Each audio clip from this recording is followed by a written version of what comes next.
All right, welcome everyone. Jasmine here, and I have Jessica Santos from Capture Me Photo Booth in Colorado. And she's going to talk about a little bit about how she got into this business and how she's currently doing. It's been a little bit over a year now, correct, that you got your photo booths from us? Yep, just a little over a year. Perfect. Yeah, so if you want to just talk about how you started with your photo booth business, what made you look into it? Okay, sure. So we actually hired a photo booth for our wedding, and that was in 2013. And before that, there was pretty much nobody here that did photo booths. They were almost like the foreign object. Nobody knew what they were, and everybody was afraid of them. But we ended up hiring a photo booth company to come in. They did an awesome job. And the picture quality was great, and our friends and family members, they kept reposting those photos online over and over. They'd repost them as their profile pictures, and I told my husband, I think that this is my next calling, because I have the ability to do stuff like that, and I've wanted something to do, and really wanted to get out of my full-time day job of sitting at a desk all day, which I had done that for 15 years, and I was ready to move on. So Mm-hmm. we sat on that idea for quite a while, and we were actually getting ready to buy into the photo booth business, and we were looking at vendors and everything, but I had actually gotten in an auto accident. Mm-hmm. And that accident was pretty bad. And we didn't, there was some things and some injuries in that accident that weren't going to let me do my daytime job anymore. Mm-hmm. And that company was just, they weren't on board with trying to make things work. And so when all that was starting to settle down, we revisited that idea, and Joe, my husband, he says, well, this is probably now or never, and this is either we're going to do it or we're not going to do it. So I just jumped right in. It's not like me to do that. I am very planning. I like to plan a lot. Yeah. So for me to just jump right in and into muddy waters that I didn't even know about, it was scary, and it was not my normal. Um, but we did it, and we had actually looked at a couple different photo booth vendors, and then I came across you all, Mm-hmm. and you guys were so awesome to talk to. The communication was always there. I didn't have to ever wonder, well, are they going to call me back or anything like that. It was just you guys were answering my questions before I could even think of them. You were just helping me out along the way. So when Josh invited me down to Photo Booth Expo, Yeah.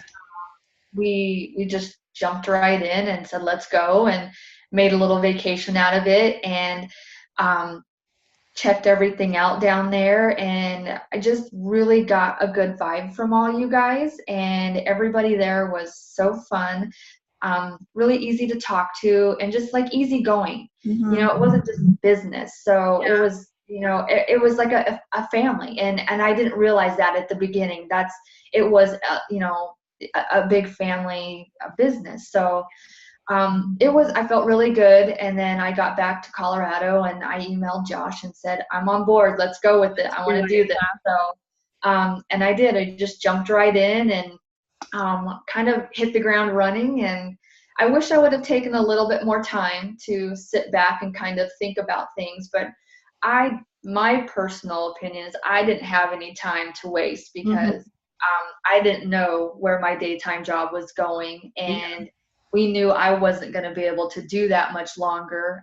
And I had actually been on disability, so my husband said, "You're on disability. Let's Yes. take care of this and get it all done, and then see where that leaves us." So we did. We just jumped right in. Yeah. And that's interesting that you say that that's not really like you. And normally you analyze everything and you have a plan and you go according to plan. But often I do realize that the more stories I hear, sometimes a situation like yours is sort of a blessing in disguise. And you Yeah. don't realize it, and sort of pushes you to your max, and it pushes you to do things you wouldn't normally do. But I'm glad Yes. you took that leap of faith, and you know that it's obviously working out because you actually bought two booths from us. You bought an LED booth, a Prime Excel, and I know that I see pictures all the time that you're posting on our Facebook group. And so it's been over a year. I think you're doing well for yourself. If I'm seeing every weekend on setup Saturdays, I see your posts or your setup. Yeah. So I'm like, okay, Jessica's doing really well. And so I appreciate you coming on here and sharing your story. And I think it's very inspiring because a lot of people may go one way or another. They may see that as okay, like my whole world is crashing because my job and my lifestyle that I've been accustomed to is not going to work for me anymore. And they might end up in a hole and don't know that there's other options. But Yeah. I'm glad that you took it the other way and decided, okay, this is my opportunity. It's now or never. This is not like me, but I'm going to go for it. And you Yeah. didn't just one move, Exactly. you did two because you saw the opportunity in your city.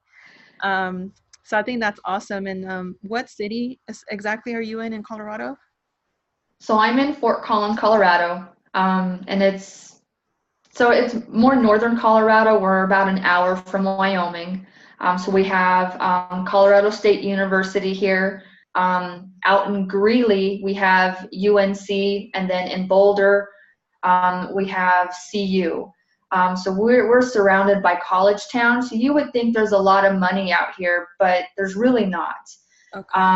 And a lot of the vendors out here, I think, are overpriced for Mm-hmm. the market because when I see them posting online that their rates are whatever they are, I see people pass on that left and right, and then I see the bidding wars with the like you got Thumbtack and Groupon and things like that. But then I also hear the stories of how those didn't go well and everything. So I decided because there's a need for that market here. Mm-hmm. um, I said I'm just gonna meet this in the middle and I'm gonna play with it, as the months go on. And I'm not gonna start real low, but I'm not gonna start real high, but I'm just gonna start in the middle and kind of work my way into that business and see how it evolves, because I didn't want to price myself out of the market, but I didn't want to be too cheap either. Yeah. So just being up here in the college town atmosphere, we really had to plan accordingly just to make sure that we could take this off. Yeah, and it sounds to me like you've done plenty of research in regards to your competitors, what they're offering, their rates, and then also your market as a whole, kind of what they're willing to spend. And like you said, it's good that you didn't go too low, gives you room to negotiate if need be. Mhm. And because you're in Colorado, I do understand that. I mean, you have other factors to take into consideration with your environment and the weather and whatnot. And I'm sure your peak season is different from our peak season here in Texas. Like our peak season is, it starts really, really hard in October with a lot of weddings, Okay. and then there's still some into November, and then of course December is explosive, and then at the very tail end of the year, it kind of dies down as everyone's kind of celebrating holidays and whatnot. And then it sort of starts to pick back up around March for wedding season again. Um, Yeah. but being that you are in a college town, that makes perfect sense that you had to kind of price mid-range. So I think that's great. What other tips or tricks would you share with someone that's already in the business? Since to me, you're over the 1 year mark, so you're in a sense a lot more experienced than someone just starting off, and you've had, I'm sure, um, lots of situations that have helped you learn and adapt. So what would you share with everyone watching? I would just say to start off that there's always going to be mistakes made, and to not beat yourself up over it. Because I did that over and over, and I would just tell myself, I should have known. I should have known better. but you don't know until you've tried it. Unless you've, I would say, been in the business at 5, 6, 7+ years, there's new things that arise out of every event that we do, and there's always something different. So if you could just have a very good open mind about the events, and how they're going to go, just do that. Because like we even did an event this last weekend where I told myself I don't want to be that vendor. There was a bartender that had come in, and she was so picky and had the wedding coordinator moving mountains basically to accommodate her.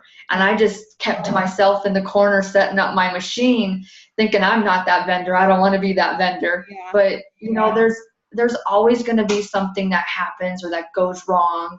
And you just have to take it in stride, put that smile on, and roll with it. Because 9 times out of 10, you're probably not going to see these people again. Yeah. It's hard to get those referrals. We've only gotten, I would say, maybe 3 referrals off of weddings that we've done. So that's not a huge return. Most of our business is brand new business. Okay. The repeat business that I get are actually my corporate clients. Yeah. Where we've done all of their holiday events or their summer picnics.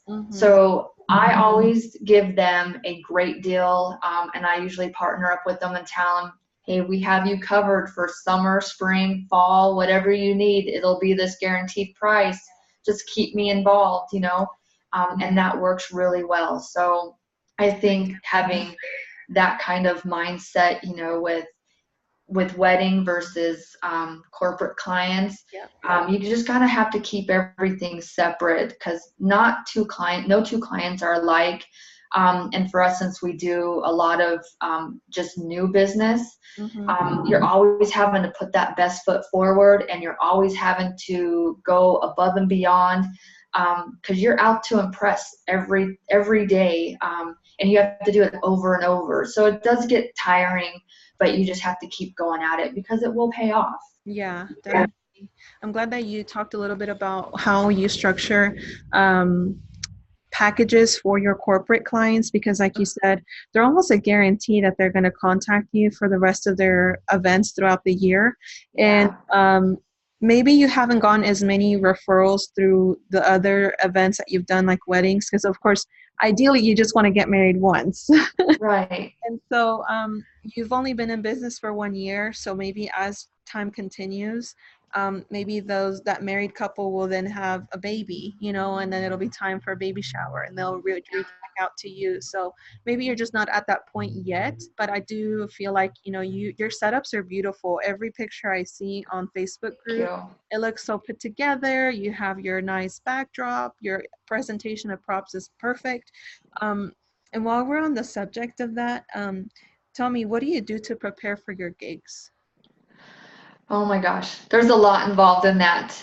So I have created a questionnaire format that I had gotten from one of the gals that's on, I would say, one of the Facebook groups.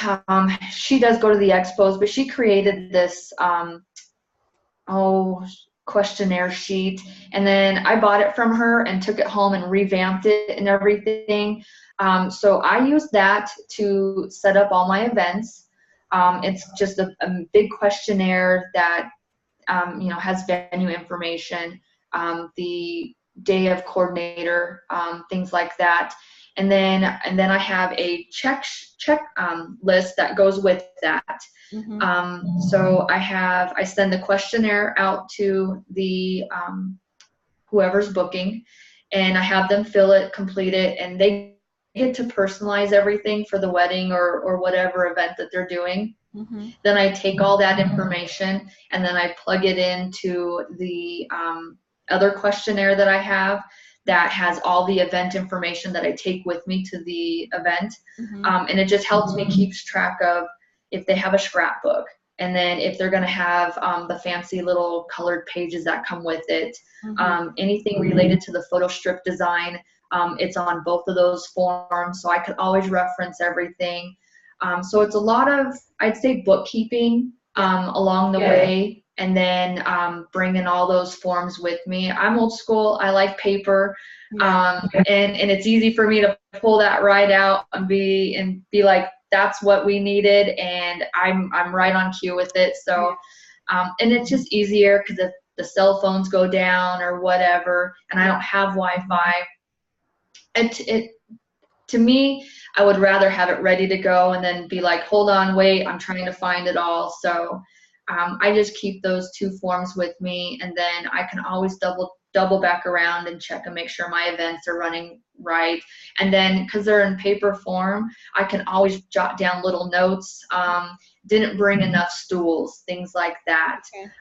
Or I ran out of media, or, this guy dropped his, glass of whiskey, on my table, even though I had no food signs, things like that. So there's a lot of prep in between with those questionnaires and that form that I use. And then I just kind of put everything together, I'd say about 4 or 5 weeks before the actual event. And then that way it gives me plenty of time to email back and forth the design of the template to the customer. And then so they're not under pressure to get it right or make the changes, because with all events, you're going to be busy. You've got the planning of the event, and especially if it's a wedding, they're hard to plan, and there's a lot of stuff that's put together in them to make them work. And I don't want to put that stress on a bride and tell her you only have 3 days to approve this photo strip. And so I usually keep the communication open with them. And so I have those forms I bring with me, but I would say about 4 weeks before the actual event, I send out because sometimes, we don't always know what time the ceremony is going to be, things like that, until about 3-4 weeks out. So there's some information in those questionnaires that I just won't get information on until the last minute. So I stay in contact with them via email. A lot of people out here are just really great about the email, don't bother me with the phone. So I really try to adapt to how they want to communicate, and it's working pretty good. But I usually send about an email reminder about 4 or 5 weeks out, and just ask, if they've got the ceremony information and all that, it's time for the reception ready to go. So that way, and then in my email, I do a little pre-worded format, just telling them that, this information is very helpful for us. It helps us plan accordingly, make sure we arrive on time, things like that. And I've never had an issue with ever getting them back. And everybody's really fast about sending that information back. And so far, all that stuff is pretty good, and it's going well. But that's usually about what I have for planning and prepping. And then, it's just the day before I pull everything out. Unless I'm going to have like photo strip folders that I order in, special things like that, as far as like maybe the acrylic photo frame stands. I do order those ahead of time, but for the most part, everything else I have stock on hand, and I just keep a tally of what I'm missing or getting low on, and then I kind of just reorder from that. But about a day before, I start packing up, and then just pulling everything out, make sure I have it there, and then the day of, I pack up and go. Perfect. Yeah, I'm glad that you added that tidbit about you let them know why that information is so critical. You kind of like push it back onto them to say, I want your event to go as perfectly as possible, but I need this information. And some people, I'm sure, do drag their feet, but you putting that in there adds that urgency, like, oh, I want my event to go well. Okay, I need to send this to them. And even in email right now, I like that you have, please note that due to busy season, quotes are only valid for 3 days. Yes. And so I think that adds a sense of urgency as well. And it makes them really think, okay, I don't want her to get booked up, especially because there's not a lot of options here. Let me go ahead and deposit. And that one I learned the hard way. There's, you always live and learn. So I didn't have any of that verbiage on my email. I just had my name and my website and phone number, and I just thought I was doing good. I have an online booking tool that I use because I use Square. And there's a tool in there. It's called Appointments, and I can use that. And customers can go in and book online. Okay. So there could be somebody out there right now on that app and trying to book a photo booth, and I could be talking to someone in an email. Yeah. And I had that happen where it crossed paths, and it really upset that lady that she couldn't book the photo booth for her wedding. And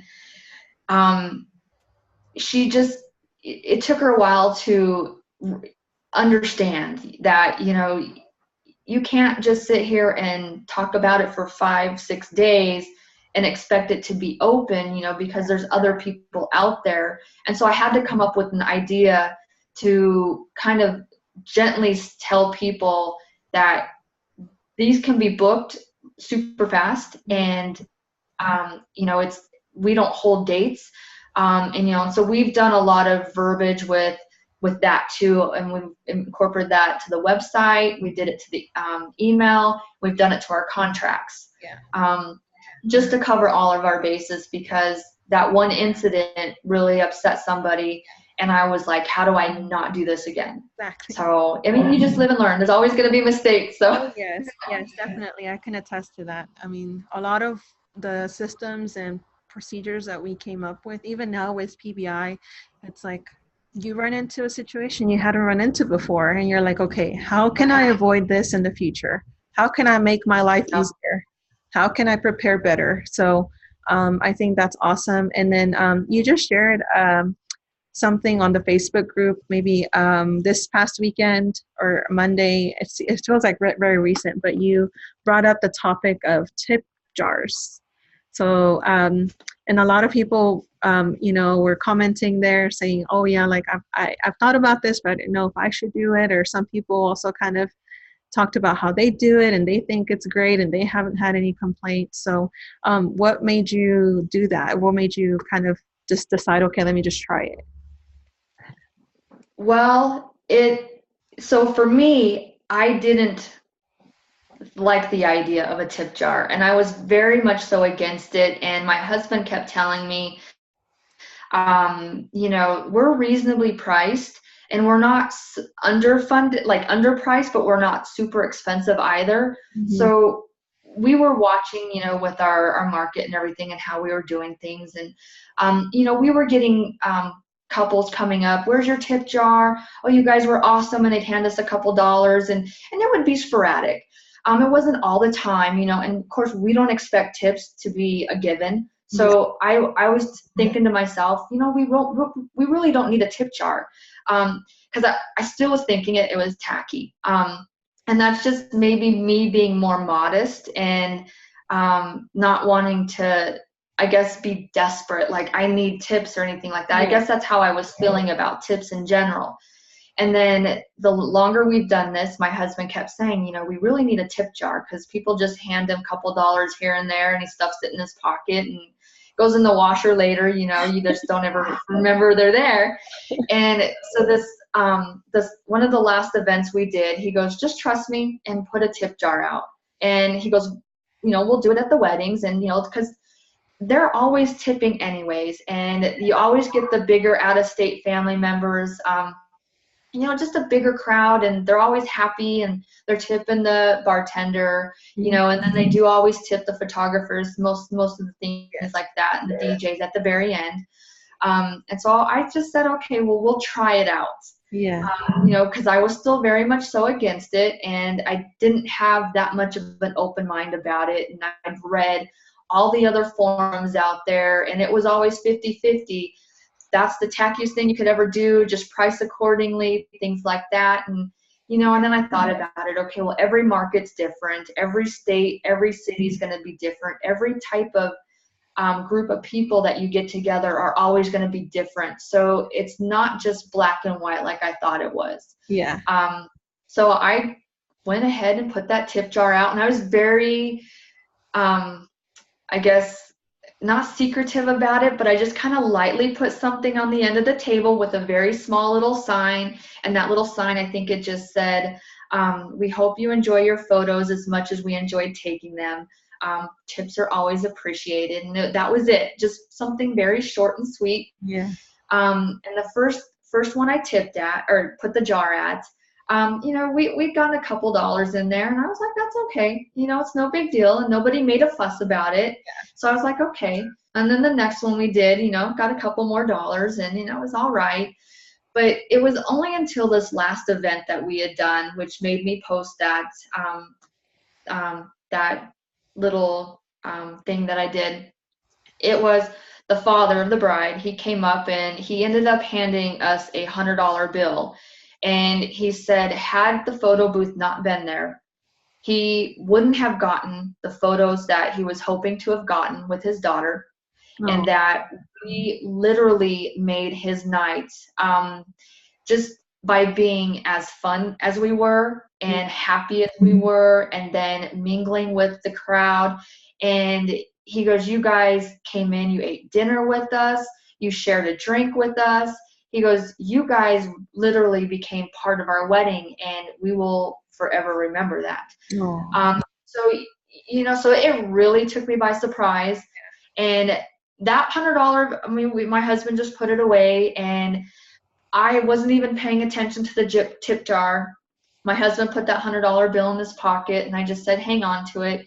Mm-hmm. And by the time the night was over with and I was packing everything up, because I'm so busy helping helping people with props and taking pictures and telling them to smile or counting down, and being very active in all that, I don't have time to keep an eye on a tip jar, take a look if it's being filled, and it was out of sight, out of mind. Mm-hmm. So I really didn't even pay any attention to it until the very end of the night, and there was an additional $100 in there. Oh, wow. Close to $100, yeah. There's like another 90 some dollars. So it literally made my night to be able to see that. And that was a weekend that we had double weddings.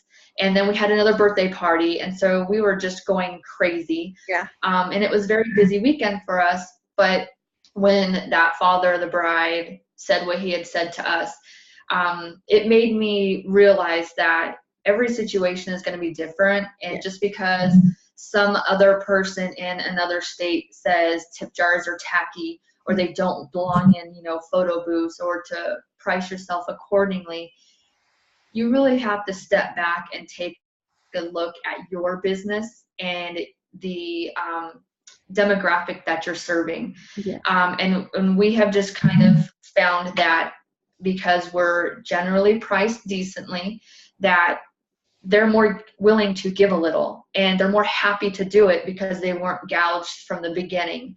And then we know that that's not going to be the norm for every situation, or for any event for that matter. But it made me feel a little bit more better to put that out there, because people would like to, but then they feel bad if they just hand you a couple dollars here and there, and they can just kind of put it in the little jar and then be on their way, and they're fine. So it was, and it took away the awkwardness of accepting a couple dollars from somebody and then me putting it in my pocket and be like, okay, so it took that out of the equation, and it's worked a lot better. So Nice. I think we'll keep it.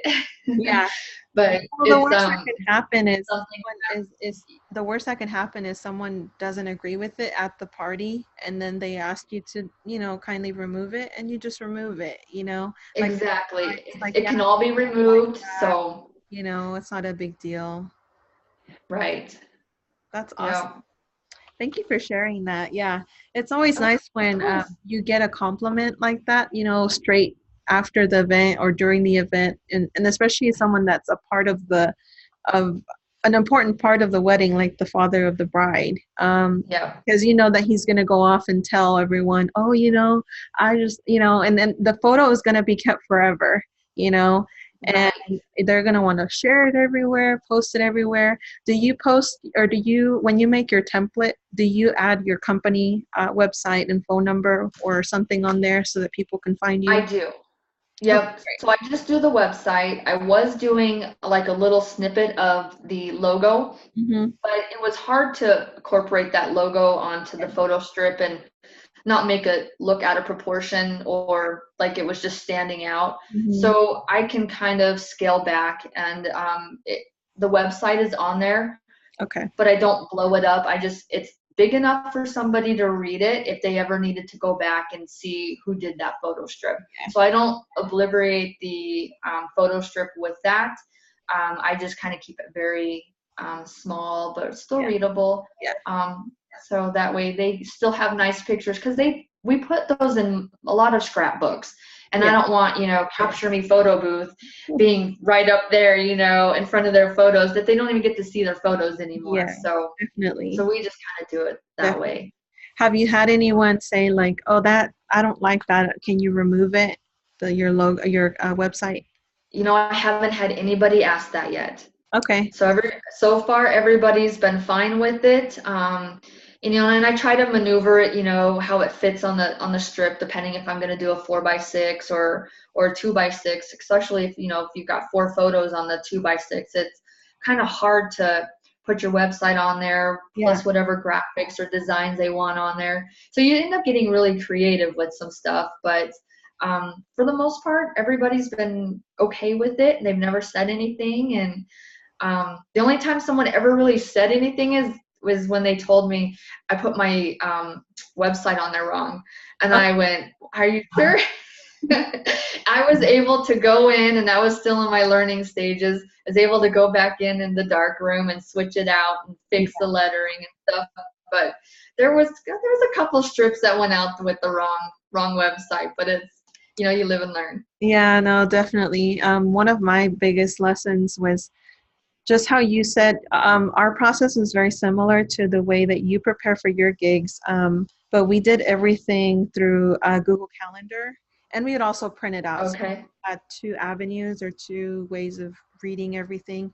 And because we didn't have at one point just a lot of volume and different people working these gigs, we would handle everything through Google Calendar, and we would send an email to our attendant as well as a text message with all of the contact info. So it'd be like, if it's a wedding, who do you contact? Okay. Is there a party planner? Um, what time are we setting up? Any special restrictions? Any special type of props that they want us to bring? Things like that. And I found that to Sure. be very helpful and just get all of that stuff out of the way. But one of the things that we learned to do ahead of time was do an actual test print before the gig with plenty of time. And that way, if there's Yes. misspellings, because like you said, you had a misspelling, if sometimes you're just typing, and I mean, I used to use Photoshop for my layouts. So, Photoshop doesn't Okay. necessarily correct your verbiage on there or your spelling. And so, I Right. might have put an E before an I or something small like that. But I learned Hmm. to have someone else take a look at the printout and say, hey, is this spelled correctly? Does it match what the customer said they wanted? Because the last thing you want is to have to change something so last minute while you're at the gig. It just adds so much pressure and anxiety to the whole situation. So I'm glad that Yeah, you did it does. beforehand. Yeah. Um, so as far as what would you say? What would you say is the biggest factor that has come into play to help you grow your business? Some pickup gigs. Say that again, you kind of cut out. Sorry, I think I got a notification. What would you say is the biggest factor that's helped you get business and get booked? Okay, so my biggest thing, probably two of these, would be the bridal shows and Google. Okay. Um, I wasn't spending enough money in Google, and there's always a goal for me, and that goal was to try to get on page one.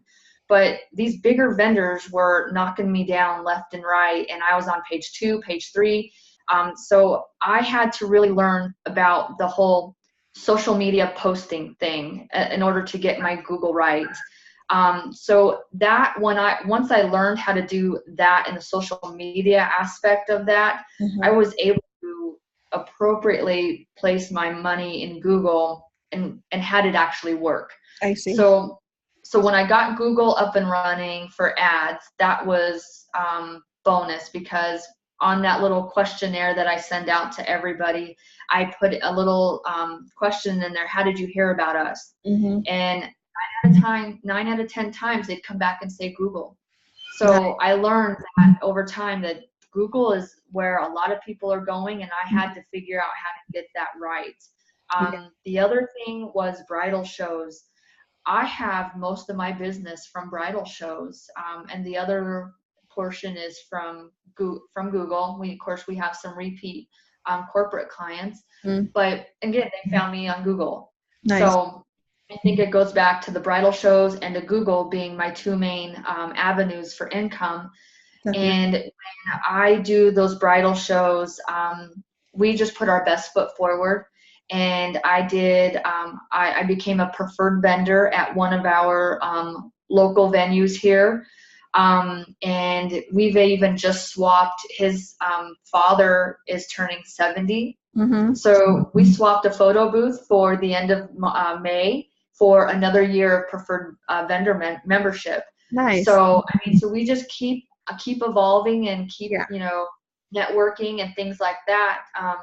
So along with the bridal shows, that's a lot of our bookings as well. But we partnered up with a wedding dress shop that is in Loveland. We're in Fort Collins, so it's about, I'd say, a 20-minute drive from here. But we partnered up with that bridal shop, and we came up with some folders that she designed. Has certain different vendors on there. I think there's like probably 6 vendors where we all paid in and had these folders published. And she would give all this information to the brides when they book or not book, but when they buy their dresses. So that was another avenue to get our name out and to get things going. And there was some hotels that were on there, that did a lot of booking, reserving rooms, and they've got a shuttle bus back and forth. So with them being able to now take those folders as well and advertise in their hotel, our name kept getting out there in all these little venues. And then with the bridal shows, they advertise for you. So, you do have to pay for all those, and some, depending on, you just kind of have to figure out which is going to be more beneficial to you. So we chose to jump into the larger bridal shows. And this company is out of Colorado Springs, and that's probably 2 hours away from us. But they travel all the way up to Loveland, Colorado, and that's right by us. And they do 3 major shows a year. And that first show we did with them, we took 8 bookings that day, and then new leads kept trickling in after that. So that kept adding on. And then we have the other preferred vendor that we partnered with at that other venue. And then when we did their bridal show, I think we booked about 10 leads with them. And then every month they send me an update on all their new leads. And so we just put together a little email marketing campaign through MailChimp. And that just goes out to all the new bridal leads that we get through those vendors. And we still get that business, that the traffic through our website and the phone calls. So it's, I would say, a good chunk of our business is all those bridal shows. That's amazing. Thank you for sharing those golden nuggets, because a lot of people don't think about the follow-up sequence. And I think that, brides get overwhelmed at these shows. There's just a ton of information, a ton of vendors, you end up with a whole bunch of papers and brochures at the end. Right. So it takes time for you to really sort through everything. And so if you have the ability to capture that email and that, information, you can blast them and send them and you don't even have to do anything except for just Right. make sure that they're signed up for the list. So I think that's amazing. And your list is specifically targeted toward the brides for the expo. So you can be very specific because you kind of know the questions that these brides ask frequently. So you're able to answer their questions before they can even ask them. And so Right. I think that's amazing. And that's what we did. And I understand bridal shows are also very like 50-50. Like you get people that are like, oh no, I spent so much money on this bridal show. But I would say like there's a few things to consider, especially starting off. I think it's a good way to meet other vendors in your area. Yes. It's important to kind of get to know, maybe your neighbor on each side, behind, Right. in front of you, make conversation and engage. And Exactly. it allows customers or potential customers to actually see the booth, because um, if you have two or three other vendors for photo booths at the same expo, maybe before Yeah. you commit to paying the fee to be a part of the expo, you can research them and see, okay, how's their quality? What type of booth do they have? Is it just a tripod and a camera? Because we've seen that.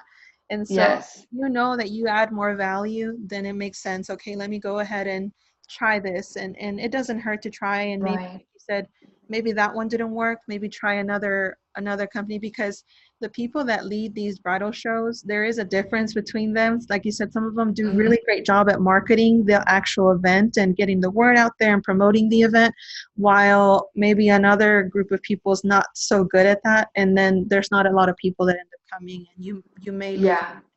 So Exactly. yeah. And that's what we were finding. That's why we went with the larger bridal show that comes down here from the Springs. Because of the local guys, they were, they'd set up in one of the little, or like a Hilton hotel down here. Okay. And they would have 2 to 3 photo booth vendors, in that one category, and probably 5 to 6 DJs who also could do photo booth as well. Oh So yeah. you're going up against a market of maybe 500 brides, and you've got about 10 photo booth vendors. Yeah. And their fees were like $800 just to join. And we could get into the major bridal show and get a pretty good discount if we signed up for 2 or even the third show. Yeah. And they're gonna reach like 2,000 brides, whereas you're a fraction of that with the other vendors. So it made a lot of sense for us to do that. And then during those shows, just like you mentioned, I'm not like a very aggressive person. I'm very reserved, and doing this whole photo booth business took me completely out of my little shell that I was in. So I'm learning to do that whole put my foot out there and go meet those vendors. Yeah. But we do. So we go out there, and before the show starts, I try to grab those vendors that are next to me, and I say, you guys have to take a picture. It's photos. Everybody loves a photo. And it does. It gets them in there, and they're happy. And then part of that is it's not only to get them in there, but to say, hey, this is who we are, and that we're fun, and we're not really just kind of quiet or a bump on the log, but we're really trying to take that market and be the top photo booth vendor there. So when we do our bridal shows, there's a gentleman out there that does some really cool bridal show templates for us. So we ordered those in from him, and it allows us to put our advertising and our package for the day on there, so as well as the photos, and it becomes a 4x6 print. So we just use those as all of our marketing material, and it's easy. We don't have to have a lot of we have cards on hands, but we don't have to have a lot of extra flyers, to take in with us, because like you said, they're inundated with flyers from every vendor. And if there's going to be 100 vendors there, they're going to have at least 200 to 300 pieces of paper, and they're not going to know what to do with it. And 9 times out of 10, it's just going to go in the trash, but they're not going to throw away a picture. Exactly. So we just decided, that's how we were going to do our marketing at the bridal shows. and we have most of our full setup there, just to give them the full, almost overwhelming effect of having that much to choose from. Yes. But it puts us aside because they'll remember they had so many props that I couldn't choose what I wanted. Yeah. So that's why I tell everybody I have an enormous amount of props. Because going back to when we were first looking into this, the photo booth vendor that we had booked for our wedding had maybe 2 or 3 of the old style feather boas. And then they had the metallic masks with the rubber bands on the back, and maybe a couple stick props. I see. We didn't get to see the full effect at the bridal show when we were booking our photo booth of what their props were going to look like. They didn't have any props there. So you were completely unknown of what you were getting. And when we got that, I was kind of a little disappointed. So that is why I have a very large setup of props, and people remember us for that. And then it's funny to watch them because they stand there and they say, I don't know what to do. I don't know what to pick. And I'm like, you can come back as many times as you want, but you got to take your pictures. So, they do. They come back, and every photo they get is different. So, and then that's when we get those compliments of, we just blew them away. So that's kind of how we've taken everything and evolved it, I guess. Yeah. No, I love that. I think you've dropped a lot of good tips and golden nuggets, especially for people that are already in the business. But just to kind of wrap things up here, what would you say? I have 2 questions. How much do you think our private Facebook group has helped you with your business? And then also, what would you tell someone that's thinking about starting their own photo booth business? All right. So the Facebook group alone has saved several of my events. I'm on several of those Facebook groups, and not just for PBI, but PBI in general is a family-based group and of individuals, and everybody there is kind. They're helpful, and they're just not going to tell you something so that you can just not succeed. They literally take the time to help you. I was at an event and I was in panic mode, and we were at an event that was completely dark, 100% black, and there was a couple things that I didn't double check because I got stressed and nervous. And by the time that I started chatting with everybody in the group, we were able to figure out what I had done wrong. But there was probably, I would say, 10, 12 people all chiming in, trying to help with their suggestions and with the things they've learned and things that, to check. So going through everybody's comments and questions and check marks and things like that, I was able to get my machine up. It was fun. We got back in full swing. But it's not just like that for just events. It's every day somebody's posting a question, and they could have been in the business for 10 years and never had something come up, whereas I had it come up in the first week of being in business. And so it's like everybody treats themselves as we're all equal, and everybody is willing to share and teach each other where the other groups aren't. So I'm very thankful that you guys created a group like that, because I honestly don't know if I could have gotten the business on its 2 feet like I did as fast as I did without that help. And of course, you and Josh have always been awesome at helping and getting things going as well, and answering questions right from the beginning. But that group you guys created is truly awesome. Everybody there is just amazing, and everybody's always accepting and willing to jump in and help on the dime. So I really appreciate that group, and it has helped me learn a lot about me in general, and then too about the business on how to make this work right. So without the group, I don't know if I could be where I'm at today without it. Wonderful. And I'm sure I'm speaking on behalf of everyone in the group, but you add a lot of information and value to the group. So thank you for doing that as well, for being so interactive and sharing things as you're learning them as well. It really helps. Of course. Yeah. When I first started chatting in that group, I felt like I was the one picking the information from everybody and never contributing. And it was just me learning, and then I had to realize that, well, I have to give back at some point. I have to figure out what's my give back gonna look like. So that's when I thought, okay, there's a Facebook group for darkroom booth users, but nobody really shares a lot of stuff there for templates and things like that. So I said, well, I'm going to share my templates on PBI because this group can benefit from it, and because they've helped me out. And so just the little things that I put in there, it's not a whole lot, but it's because I'm still learning. So I just tried to contribute the best I can. And if I learn something right away, I want to share it because somebody else could be thinking the same thing and questioning themselves. And I'd hate for them to do that because I learned the hard way. So, and again, I wasn't great at putting myself out there or doing things like that. So I just said, okay, I've got to be able to give back and share at some point. So I just put my foot forward, and that's where we ended up. Well, thank you for doing that. And Yeah. final question I had was, what would you tell someone that's thinking about getting into photo booth business?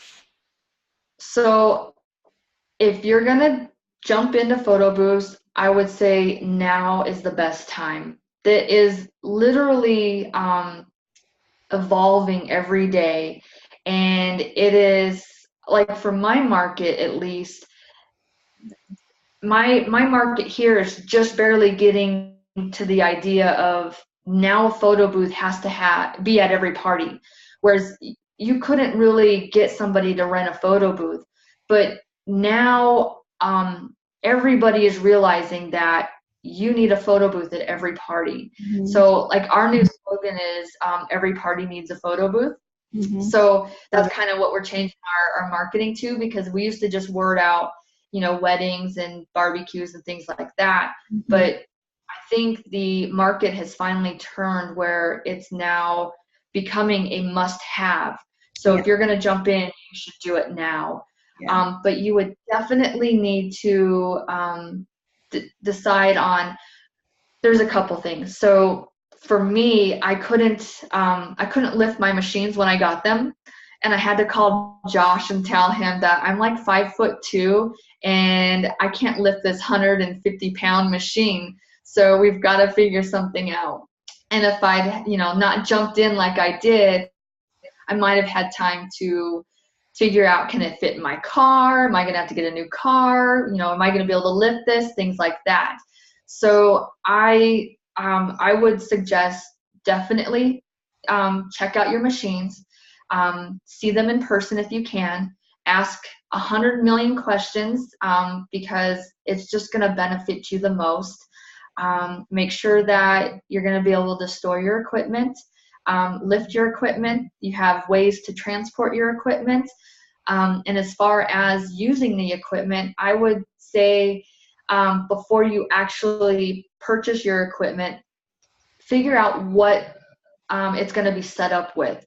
So when I was looking at your guys' site, I was under the impression that I was being set up with social booth, which I wasn't. And it was just me assuming because I had no other information to go off of. And we were looking at some templates on PBI, and they were all done in social booth. And so when I get darkroom, I was like, this is foreign. I don't know what I'm doing. But I think if I had asked those questions ahead of time and learned what my software would have been, then I could have read the tutorials on it. I could have done a lot more research on it, and then I probably wouldn't have been so far behind in learning what darkroom was all about and how my product ran. And then I wouldn't feel like I was scrambling to learn a new program. Mm-hmm. So if I could go back and do that again, I would definitely ask more questions about the machine and its equipment, its software, things like that. I was just so excited to jump in and do this that I forgot every question I was going to ask, and I just bought my machines. So if you can avoid being excited, then you got to ask your questions. Yeah, we do provide links with our welcome email that we send out to everyone that has a link to download the trial version of the software. And so Yeah. we really try to drill that into our new customers, you know, and if you have a computer at home, here's the link, download it, play with it. It's a trial version, but it's the same thing. It'll help you so much. But yeah, I think everything that you just mentioned is definitely good advice for someone just starting out. So yeah, thank you for that. So just so that people can find you, what are your handles for like Instagram? What's your website? Social media?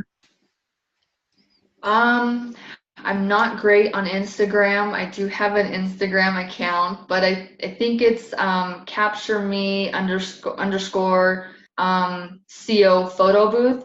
I'd have to double check on that I pulled it because up I right I here. just It's capture me co underscore photo booth. there you go.